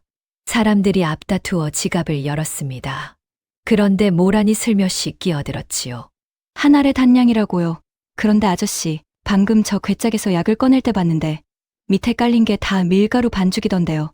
산삼 넣은 약에서 어째서 밀가루 냄새가 나지요? 뭐라 이 계집이 무슨 헛소리를. 헛소리인지 아닌지 한 알 갈라볼까요? 산삼이 들었으면 쌉싸름한 내가 나야지요. 갈라서 밀가루면 아저씨가 여기 사람들 돈 다 물어주시고요. 약장수는 슬금슬금 괴짝을 챙기더니 사람들이 에워싸기 전에 걸음아 날 살려라 주랭랑을 쳤습니다. 저작거리가 한바탕 웃음바다가 되었지요. 또 한 건 하셨구먼. 자네 덕에 우리 동네 사람들 돈 안 뜯겼소. 밀가루를 산삼이라 우기는데 그걸 어떻게 그냥 봐요? 모라는 어깨를 으쓱했습니다. 이제 저작거리 사람들에게 모라는 없어서는 안 될 사람이 되어 있었지요. 그날 밤이었습니다. 모라는 오랜만에 다시 품속의 편지를 꺼냈습니다. 지난 한 해 동안 셈으로 세상을 헤쳐온 눈으로 그 어지러운 숫자들을 다시 들여다보았지요. 그런데 이번에는 전에 안 보이던 것이 보이기 시작했습니다. 가만 이 숫자들 그냥 아무렇게나 적은 게 아니야. 모라는 숨을 죽이고 숫자를 짚어 나갔습니다. 어지럽게만 보이던 숫자들이 어떤 규칙을 따라 늘어서 있었지요. 마치 상단 장부의 셈법처럼요. 이건 셈을 아는 사람만 풀 수 있게 짜놓은 거야. 아버지가 일부러 이렇게. 모란의 손끝이 가늘게 떨렸습니다. 숫자 몇 줄을 헤아리자 그 안에서 낯익은 지명 하나가 어렴풋이 떠올랐지요. 송도 어둠의 이름이었습니다. 그러나 거기까지였습니다. 그 다음 숫자들은 아무리 짚어도 풀리지 않았지요. 무언가 열쇠가 하나 더 있어야만 나머지가 풀릴 것 같았습니다. 아버지가 대체 여기에 뭘 숨겨놓은 거예요? 나한테 뭘 말하려던 거예요? 모라는 편지를 가슴에 꼭 안았습니다. 그토록 원망하던 아버지였는데 이상하게도 그 순간만은 아버지가 사무치게 그리웠지요. 편지 속 숫자를 처음으로 제 손으로 풀어낸 그 밤 모라는 어렴풋이 느꼈습니다. 아버지가 자신을 내친 데에는 자신이 모르는 어떤 깊은 뜻이 숨어 있을지도 모른다는 것을요. 다만 그 뜻의 전부를 알기까지는 아직 넘어야 할 산이 많이 남아 있었습니다. 그리고 바로 그 무렵 송도에서는 구 행수가 모란의 소식을 듣고 눈을 번뜩이고 있었지요. 안성 저작거리에 셈이 귀신 같은 처자가 나타났다는 소문이 마침내 그의 귀에까지 흘러들어간 것입니다. 마침내 두 사람은 골목 어귀에 번 듯한 점포를 열었습니다. 떡은 물론이고 무명이며 잡곡이며 없는 것 없이 두루 갖춘 가게였지요. 모란의 샘속과 봉구의 넉넉한 인심이 만나니 장사가 안 될 리가 없었습니다. 두 번째 겨울이 지나고 세 번째 봄을 맞을 무렵에는 그 점포가 안성 저작거리에서 손꼽히는 가게가 되어 있었지요. 아저씨, 이번 달 이문 좀 보세요. 무명이랑 잡곡이 이렇게나 남았어요. 이대로면 내년엔 점포를 하나 더 낼 수 있겠어요. 허, 이게 다 자네 덕이요. 나 혼자 떡이나 팔았으면 꿈도 못 꿀 일이지. 모라는 오랜만에 마음이 벅찼습니다. 맨손으로 여기까지 왔다는 것이 스스로도 믿기지 않았지요. 곱게 자란 애기 씨에서 이제 제 힘으로 일어선 어엿한 장사꾼이 된 것입니다. 제가 이렇게 될 줄 누가 알았겠어요. 아버지가 저를 내쫓을 때만 해도 저는 하루도 못 버틸 줄 알았는데 그러게 말이오. 자네는 참 독한 사람이오. 좋은 뜻으로 독하다는 말이오. 두 사람은 마주보고 웃었습니다. 그 웃음 속에는 지난 세월을 함께 견뎌 온정이 도탑게 배어 있었지요. 그해 안성에 큰 장마가 들어 잡곡값이 하늘 높은 줄 모르고 치솟았습니다. 가난한 이들이 낀 일을 굶게 되자 모라는 점포 곳간을 열었지요. 아저씨, 우리 잡곡을 평소 값 그대로 풀어요. 지금 값을 올리면 몇 푼 더 남기겠지만 굶는 사람들 등쳐서 번 돈이 무슨 복이 되겠어요. 허, 자네 입에서 그런 말이 다 나오는구먼. 예전 같으면 셈부터 따졌을 사람이. 사람 장사, 아저씨가 가르쳐 주셨잖아요. 값은 셈이 정해도 단골은 마음이 정한다고. 모라는 배시시 웃었습니다. 그 덕에 안성 사람들은 너나 없이 모란의 점포를 제1처럼 아끼게 되었지요. 모란이 쌓은 것은 재물만이 아니었습니다. 사람의 마음이었지요. 그러나 좋은 날은 오래 가지 않았습니다. 세상이 그 좋은 날을 가만두지 않았거든요. 바로 그 무렵 송도의 구 행수에게 심상찮은 소문이 들려왔습니다. 안성 저작거리에 샘이 귀신 같은 처자가 나타나 큰 점포를 일구었다는 소문이었지요. 안성의 샘귀신 처자라 나이가 어리고 샘이 밝고 송도에서 흘러왔다. 구 행수는 그 소문을 곱씹다가 문득 등골이 서늘해졌습니다. 지피는 대가 있었던 겁니다. 설마 그 서객주 딸년인가 내쫓겼다던 그 계집이. 구 행수는 곧장 사람을 풀어 안성으로 보냈습니다. 며칠 뒤 돌아온 여마리꾼이 고했지요. 행수 어른 맞습니다. 그 처자 틀림없는 서 객주의 딸입니다. 이름을 모란이라 하는데 샘 하나로 저작거리를 쥐락펴락한답니다. 그리고 늘 품에 낡은 도장 하나와 편지 한 통을 지니고 다닌답니다. 구 행수의 얼굴이 딱딱하게 굳었습니다. 하필이면 그 계집이었으니까요. 어릴 적 도가에서 제 조작 장부를 한눈에 짚어내던 바로 그 눈이 떠올랐습니다. 그 계집이 그때 8필 어긋난 걸 짚어냈지. 그런 눈이 큰 것이 되어 돌아오면 내가 20년 공들여 삼킨 이 상단이 통째로 위태로워진다. 게다가 마음에 걸리는 것이 하나 더 있었습니다. 서 객주가 죽기 전 빼돌린 그 재물, 5,000냥이 넘는 그 은자의 행방을 구행수는 아직도 찾지 못하고 있었지요. 혹여 그 계집이 숨긴 재물의 열쇠를 쥐고 있는 것은 아닐까. 그렇다면 더더욱 그 싹을 미리 잘라야 한다. 구행수는 이를 갈았습니다. 모란이 새를 키워 송도로 돌아오기 전에 안성에서 아예 뭉개버리기로 마음먹은 것이지요. 그런데 마침 구행수에게 손발이 되어줄 사람이 하나 나타났습니다. 다름 아닌 이 도령 정엽이었지요. 정엽 역시 안성의 소문을 듣고 눈이 뒤집혀 있었습니다. 한때 곳간이 비었다고 내팽개쳤던 그 계집이 제 힘으로 큰 점포를 일구었다니요. 그 계집이 그새 부자가 됐다고? 그럼 이야기가 다르지. 다시 꼬드겨서 그 재산을 통째로 삼키면 되겠구먼. 정엽은 그 길로 구행수를 찾아갔습니다. 재물 냄새를 맡은 두 사람은 이내 한 통속이 되었지요. 이 도령 그 계집을 안성에서 주저앉히기만 하면 우리 둘이 나눠 먹을 것이 산더미요. 자네는 그 계집한테 접근의 마음을 흔들고 나는 상계를 움직여 그 점포를 조이겠소. 좋소이다. 계집 홀리는 거야. 내 특기 아니오. 이번엔 반드시 성사시키리다. 두 사람은 음흉한 웃음을 나누었습니다. 재물을 노리는 늑대 둘이 마침내 이빨을 드러낸 것이지요. 며칠 뒤 정엽이 안성 점포에 나타났습니다. 비단 옷을 곱게 차려입고 예전처럼 능글맞은 웃음을 지으며 말이지요. 아이고, 이게 누구요? 모란 낭자 아니오? 그동안 얼마나 찾았는지 아시오? 나는 낭자를 한시도 잊은 적이 없소이다. 모라는 그 얼굴을 보고 잠시 굳었습니다. 그러나 이내 싸늘하게 웃었지요. 이제 모란의 눈은 예전의 그 순진한 눈이 아니었으니까요. 어머, 이 도령 아니세요. 우리 집 곳간이 비었다고 뒤도 안 돌아보고 가시더니 이젠 곳간이 다시 찼다니까 오셨네요. 그건 오해요. 내 어찌 낭자를 두고. 오해는요, 재물 앞에서 낯빛이 변하는 자는 재물이 사라지면 마음도 함께 사라진다. 우리 아버지가 저한테 그러셨어요. 그 말이 딱 이 도령을 두고 한 말이었네요. 모라는 또박또박 쏘아붙였습니다. 정엽은 얼굴이 벌개져서 아무 말도 못했지요. 곱게만 자라 사람도 모자라 보던 그 애기씨가 이제는 사람 속을 훤히 꿰뚫어 보고 있었던 겁니다. 정엽은 무안하게 물러갔습니다. 그러나 그것이 끝이 아니었지요.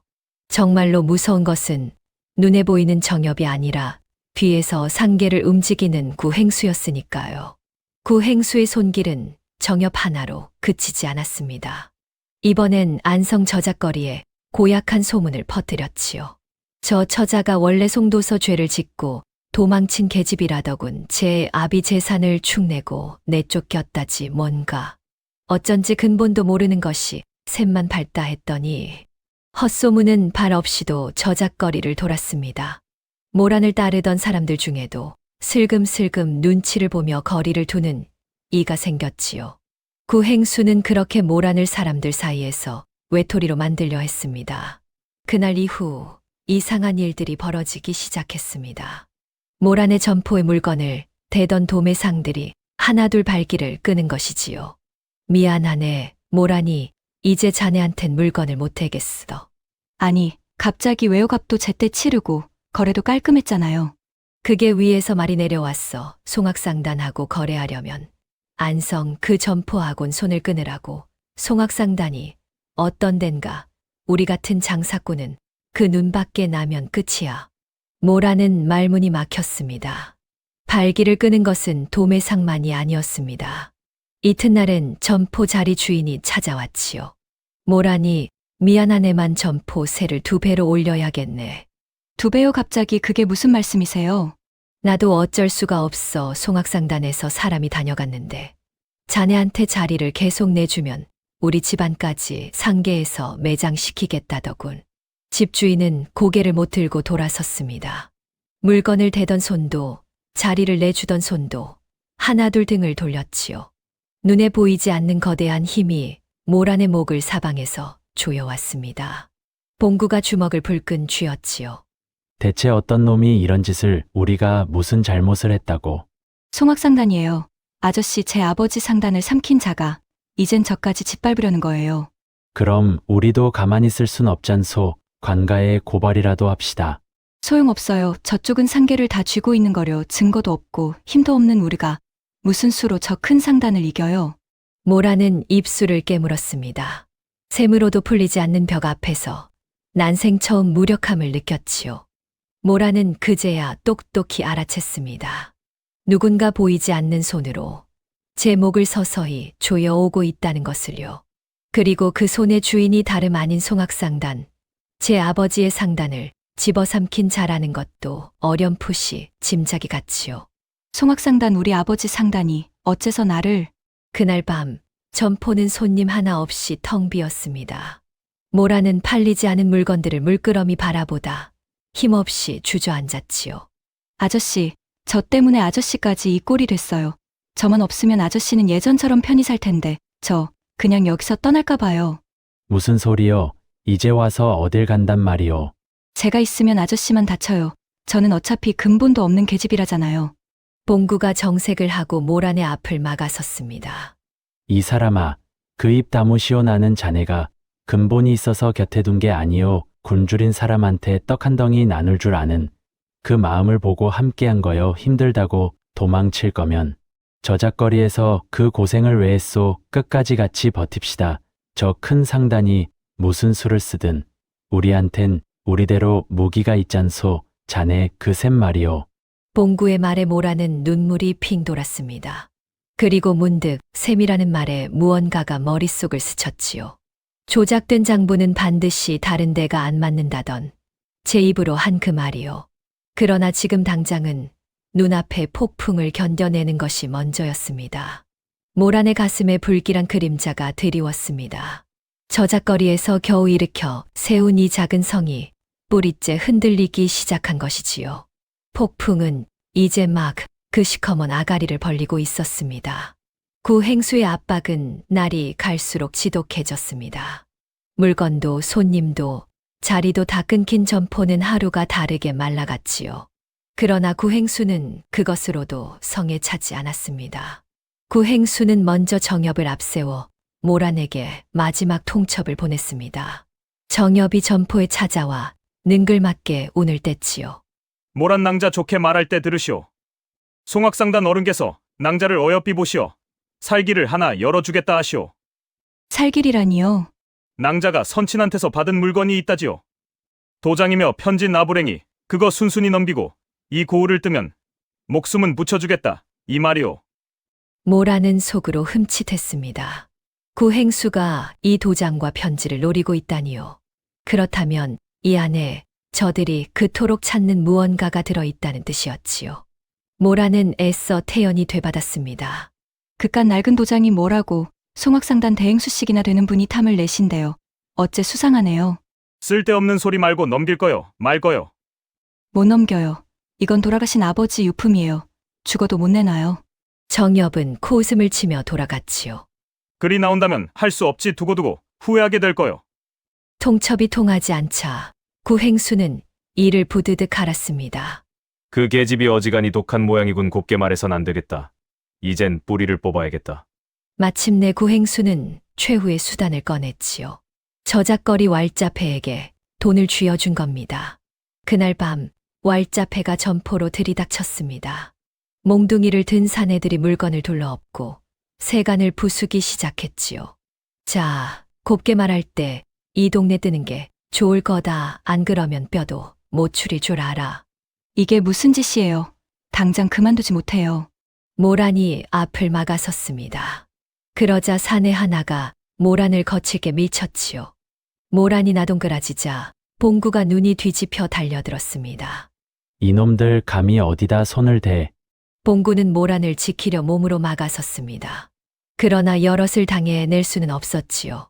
몽둥이가 봉구의 어깨며 등짝을 사정없이 내리쳤습니다. 윽. 봉구가 피를 흘리며 쓰러졌습니다. 왈자패는 점포를 아수라장으로 만들어 놓고는 침을 뱉으며 사라졌지요. 아저씨, 정신 차리세요. 눈 좀 떠보세요. 모라는 쓰러진 봉구를 끌어안고 울부짖었습니다. 봉구는 가까스로 눈을 떴지만 크게 다쳐 자리에서 일어나지도 못했지요. 모라는 밤새 봉구의 상처를 싸맸습니다. 다행히 목숨은 건졌지만 봉구는 여러 날 자리 보전을 해야 했지요. 모라나 나는 괜찮으니 너무 자책 말게. 괜찮긴 뭐가 괜찮아요.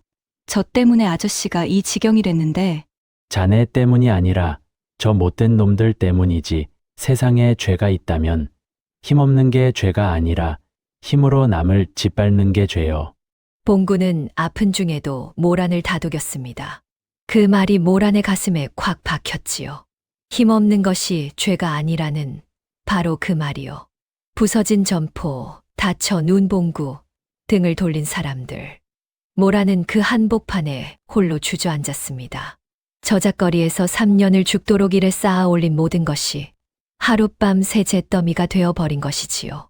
내가 뭘 그리 잘못했다고 왜 다들 나를 이렇게.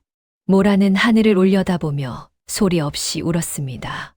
아버지에게 버림받고 세상에게 짓밟히고 이제는 하나뿐인 사람마저 저 때문에 다쳤으니까요.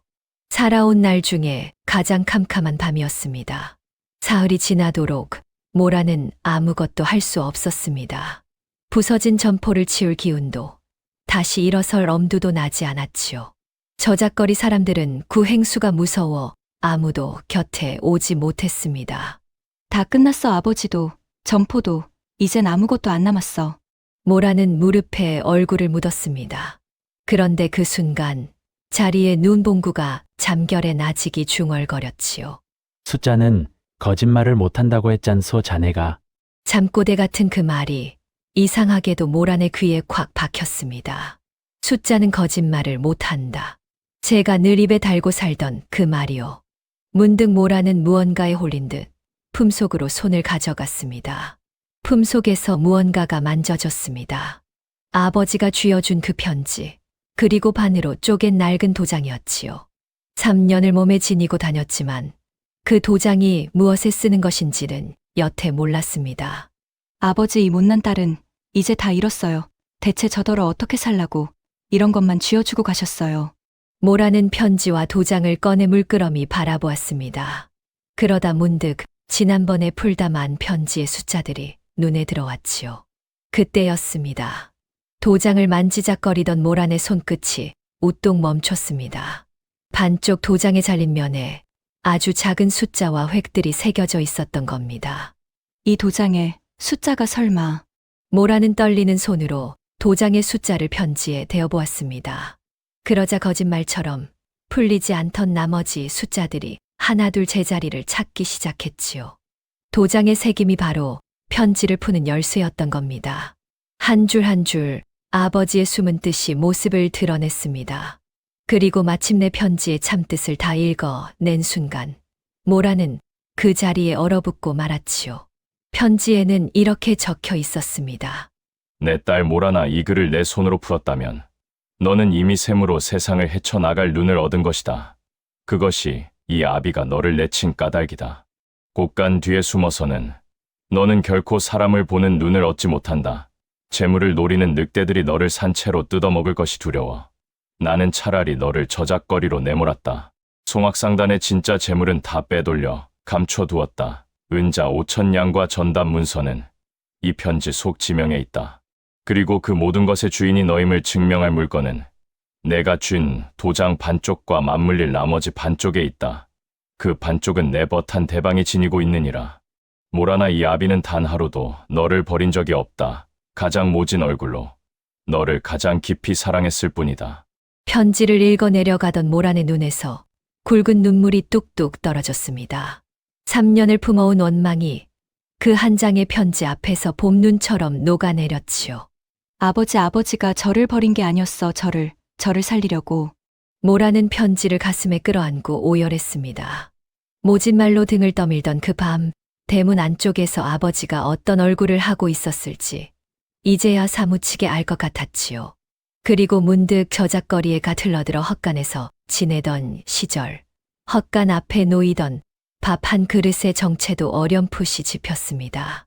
누가 주는지 몰랐던 그 온기가 실은 아버지의 벗 한 대방이 멀리서 내밀던 손길이었음을요.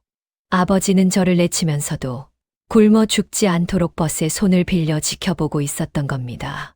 그 마음을 헤아리자 모란의 눈에서 다시 뜨거운 것이 솟구쳤지요. 그리고 그 순간 오래전 아버지가 일러준 말 한마디가 가슴속에서 되살아났습니다. 재물 앞에서 낯빛이 변하는 자는 재물이 사라지면 마음도 함께 사라진다. 그 말의 뜻을 모라는 이제 온몸으로 깨달았습니다. 곳간이 비었다고 등을 돌린 이 도령이 그러했고 상단을 삼키려 저를 짓밟는 구 행수가 그러했지요. 재물만 좇는 자들의 마음이 얼마나 부질없는 것인지 아버지는 진작에 다 알고 있었던 겁니다. 반대로 아무것도 없는 저를 떡 한 덩이로 거두어 준 봉구가 떠올랐습니다. 재물이 있으나 없으나 한결같던 그 마음이야말로 아버지가 저에게 찾아주고 싶었던 참된 것이었지요. 아버지 이제 알겠어요. 저 이제 사람을 볼 줄 알아요. 모라는 눈물을 닦고 자리에서 일어섰습니다. 그 눈빛이 달라져 있었지요.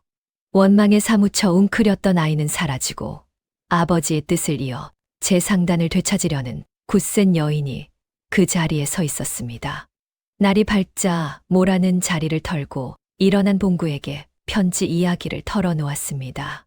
제가 실은 송악상단서 객주의 딸이라는 것, 아버지가 남긴 재물과 도장의 비밀까지 다요. 그럼 자네가 그 송악상단 주인의 딸이었단 말이오. 네, 이제야 아버지의 뜻을 알았어요. 저는 송도로 갈 거예요. 아버지 상단을 삼킨 그자에게서 아버지가 남긴 것을 반드시 되찾을 거예요. 혼자서 그 큰 상단을 상대하겠다고 이어마오. 혼자가 아니에요. 저한텐 아버지가 남긴 증표가 있고 3년간 벼린 셈이 있어요. 그리고 모라는 봉구를 바라보았습니다. 아저씨가 있잖아요. 봉구는 잠시 모란을 바라보다 이내씩 웃으며 고개를 끄덕였지요. 좋소 이 봉구, 어디든 자네와 함께 가리다. 고마워요. 아저씨 이 은혜, 상단을 되찾으면 10배로 갚을게요. 은혜는 무슨 나는 그저 자네가 웃는 걸 보고 싶을 뿐이요.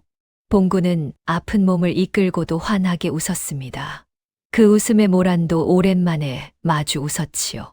이제 모란에게는 싸울 무기가 생겼습니다. 아버지가 남긴 편지와 도장 반쪽, 그리고 3년간 저작거리에서 벼려온 셈이라는 칼이지요. 캄캄한 밤의 끝에서 마침내 반격의 새벽이 밝아오고 있었습니다. 모라는 봉구와 함께 송도로 향했습니다. 3년 만에 밟는 고향 땅이었지요. 그러나 이제 눈보라 속에 쫓겨나던 그 아이는 어디에도 없었습니다. 모란이 제일 먼저 찾아간 곳은 한 대방의 상가였습니다. 아버지 편지에 적힌 그 이름이었지요. 대방어른 저는 서객주의 딸 모란이라 합니다. 아버지께서 남기신 편지를 따라 찾아왔습니다. 한 대방은 모란을 보고 한참을 말이 없었습니다. 그러다 두 눈에 그렁그렁 눈물이 차올랐지요. 내가 정녕 그 어린 것이란 말이냐. 3년을 이 늙은이가 얼마나 애태우며 지켜보았는지. 그래, 제 발로 찾아왔구나. 내 아비의 뜻대로. 어른께서 저엇간 앞에 밥을 놓아주신 분이지요. 이제 알았느냐. 내 아비가 굶어 죽지는 말라고 이 늙은이한테 신신당부를 했더니라. 두 사람은 한참을 마주보며 울었습니다. 한 대방은 그 길로 깊이 간직해 둔 물건을 꺼냈지요. 밀봉된 유서와 반으로 쪼갠 도장의 나머지 반쪽이었습니다. 3년이 지났으니 이 유서를 펼 때가 되었다. 그리고 이 도장 반쪽은 내가 가진 반쪽과 맞물릴 것이다. 모란이 품에서 제 반쪽을 꺼내 맞대자 두 조각은 거짓말처럼 딱 들어맞았습니다. 갈라졌던 상단의 인장이 3년 만에 하나로 이어진 것이지요. 이 온전한 인장을 지닌 자가 송악상단의 진짜 주인이니라. 내 아비가 그리 정해두었다. 모란의 눈에 굳센 빛이 어렸습니다. 이제 아버지가 남긴 모든 것이 제 손에 들어왔지요. 남은 것은 아버지의 상단을 삼킨 그자와 마주하는 일이었습니다. 한 대방은 송도의 상계 어른들과 관아에 사람을 넣었습니다. 서객주의 딸이 살아 돌아와 상단의 진위를 가리는 자리가 열리게 된 것이지요. 마침내 송도 관아들에 사람들이 구름처럼 모여들었습니다. 개성부를 다스리는 유수가 몸소 그 자리에 나와 앉았지요. 모라는 봉구와 한 대방을 양옆에 두고 뜰 한복판으로 걸어 들어갔습니다. 3년 전 눈밭을 헤매던 그 초라한 아이가 아니었지요. 무명옷을 입었어도 그 걸음에는 조금의 흔들림도 없었습니다. 지켜보던 사람들이 저마다 수근거렸지요. 저 처자가 서객주 딸이라는 게 정말인가? 글쎄, 3년 전에 내쫓겼다던데 무슨 낯으로 돌아왔누? 웅성거림 속에서도 모라는 조금도 주눅 들지 않았습니다. 구 행수도 불려 나왔습니다. 그러나 그는 조금도 기죽지 않았지요. 오히려 코웃음을 치며 큰 소리를 쳤습니다. 대체 어디서 굴러온 계집을 데려다 놓고 이 소란이오 서객주에게 딸이 있었다 한들 재산을 축내고 내쫓긴 계집이 아니오 저런 것이 무슨 상단의 주인이란 말이오. 축내고 내쫓겼다고요. 그 말 누구 입에서 나온 건지 참 궁금하네요. 모란이 앞으로 나섰습니다. 그러고는 온전히 맞물린 인장을 높이 들어 보였지요. 이 인장을 보세요. 반으로 쪼개 하나는 제가, 하나는 한 대방. 어른이 3년을 지켜온 것입니다. 두 조각이 맞물리는 자가상단의 주인이라고 아버지께서 손수정해 두셨습니다. 대행수께서는 이 인장을 맞출 나머지 반쪽이 있으신가요? 구 행수의 얼굴이 처음으로 굳었습니다. 그에게는 맞출 반쪽이 없었으니까요. 한 대방이 나서서 서객주의 밀봉 유서를 펼쳐 낭독하자 뜰이 술렁이기 시작했습니다. 유서에는 딸 모란을 유일한 상속자로 삼는다는 뜻이 또렷이 적혀 있었지요. 그러나 구 행수는 끝까지 발버둥 쳤습니다. 그깟 도장이며 유서가 다 무슨 소용이오. 위조일 수도 있는 것을 상단 장부를 보시오. 상단은 이미 오래전에 빚더미에 앉았소. 이 계집이 노리는 것은 껍데기뿐인 상단이 아니라 어딘가 숨겨진 재물이란 말이오. 바로 그 말이 구 행수의 발등을 찍는 첫삽이 되었습니다. 모란이 기다렸다는 듯 되받았지요. 재물이 숨겨졌다는 건 어찌 그리 잘 아세요. 그거야말로 대행수께서 3년을 눈에 불을 켜고 찾아 헤맨 것 아닌가요? 무슨 소리를. 그럼 그 상단 장부, 여기서 낱낱이 펼쳐볼까요? 저는 그 장부의 셈이 어디서부터 뒤틀렸는지 다 짚어드릴 수 있거든요. 모라는 구 행수가 내민 상단 장부를 받아들었습니다. 그리고 봉구가 품에서 낡은 책 한 권을 꺼내 건넸지요. 봉구의 아버지 표 진사가 생전에 적어둔 치부책이었습니다. 내 아버지가 젊어서 공무를 대던 분이요. 송악상단과도 여러 차례 거래를 했고 그 셈을 이 치부책에 한자도 빠짐없이 적어 두셨소. 모라는 두 책을 나란히 펼쳐놓고 사람들 앞에서 하나하나 짚어나갔지요. 자, 보세요. 표 진사님 치부책에는 어느 해 10월에 송악상단에 쌀 100섬을 넘긴 것으로 적혀 있어요. 그런데 상단 장부에는 같은 날 쌀 60섬만 들어온 것으로 적혔네요. 40섬이 어디로 샜을까요? 한두 군데면 실수라 치겠지만 표 진사님 치부책이랑 맞대보면 이야기가 달라져요. 여러 해에 걸쳐 똑같은 수법으로 어긋난 데가 장부에만 10군데가 넘어요. 하루 이틀 실수가 아니라 오랜 세월 짜고 빼돌린 거예요. 여기 또 보세요. 지난 여러 해 상간이 사들인 물목값이 표 진사님 치부책이며 다른 상인들 장부와 견주면 번번이 부풀려져 있어요. 실제로 낸 값보다 장부엔 늘 더 많이 적혔지요. 그 차액이 다 어디로 갔을까요? 대행수님 주머니 말고 어디로 갔겠어요? 구 행수의 낯빛이 흙빛이 되었습니다. 사람들의 눈초리가 일제히 그에게로 쏠렸지요. 저것 봐. 저 대행수가 여러 해를 주인 몰래 상단을 파먹었구먼. 에잉, 천벌을 받을 놈 같으니. 사람들이 웅성거리며 몰려들었습니다. 모란이 짚어나갈 때마다 구 행수가 오래도록 빼돌린 셈이 낱낱이 드러났지요.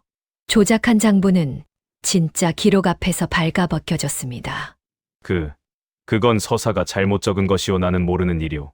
구 행수가 서사에게 죄를 떠넘기려 했습니다. 그러자 곁에 섰던 서사가 벌벌 떨며 무릎을 꿇었지요.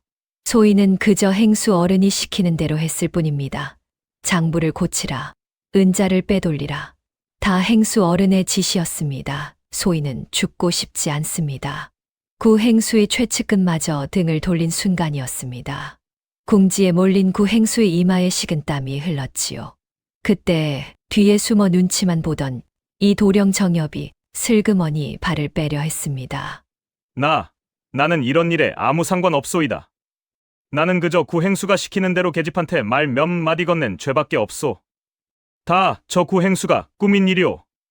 제 살길만 찾다가 정엽은 그만 결탁의 전말을 제 입으로 다 불어버렸습니다. 사람들이 그 꼴을 보고 손가락질하며 비웃었지요.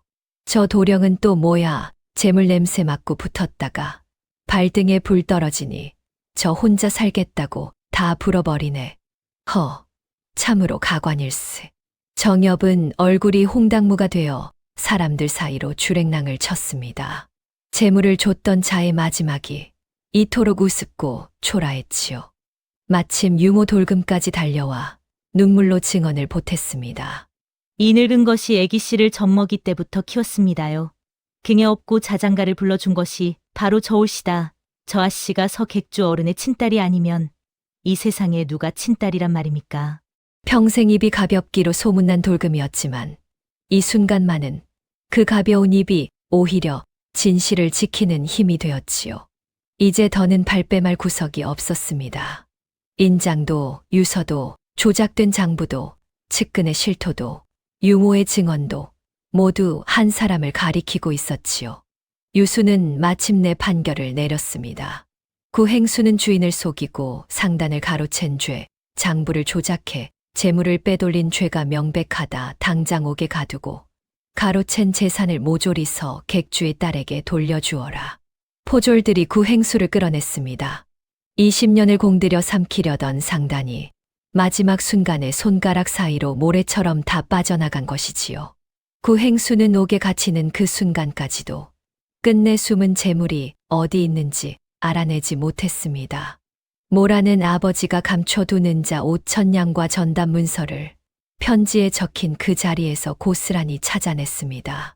텅 빈 껍데기인 줄만 알았던 송악상단은 사실 알맹이를 고스란히 품은 채 주인을 기다리고 있었던 겁니다. 소식은 안성에도 전해졌습니다. 구행수가 무서워 등을 돌렸던 저작거리 사람들이 저마다 미안한 얼굴로 모란을 찾아왔지요. 모란은 그들을 나무라지 않았습니다. 다들 사느라 그런 거려 힘없는 게 죄가 아니라던 말. 저도 이제 아는 거려. 모란은 오히려 그들에게 다시 손을 내밀었습니다. 등 돌렸던 도매상도 새를 올렸던 집주인도 그 넉넉함 앞에서 차마 고개를 들지 못했지요. 마침내 송악상단은 제 주인을 되찾았습니다. 그리고 그 주인은 3년 전 눈보라 속으로 쫓겨나던 그 애기씨가 아니었지요. 그날 모라는 예전에 제가 쫓겨났던 그 소슬대문 앞에 다시 섰습니다. 굳게 닫혀 저를 밀어내던 그 문이 이제는 활짝 열려 주인을 맞았지요. 문을 넘어서던 모라는 문득 대문 앞에 웅크린 헐벗은 아이 하나를 보았습니다. 3년 전 제 모습과 꼭 닮은 아이였지요. 모라는 그 아이의 언손을 잡아 일으켰습니다. 배고프지 어서 들어오너라. 따뜻한 밥부터 먹자. 곳간을 여러 군 줄인 이를 거두는 그 손길은 3년 전 도가 앞에서 보찜 장수를 매몰차게 내치던 그 손이 아니었습니다.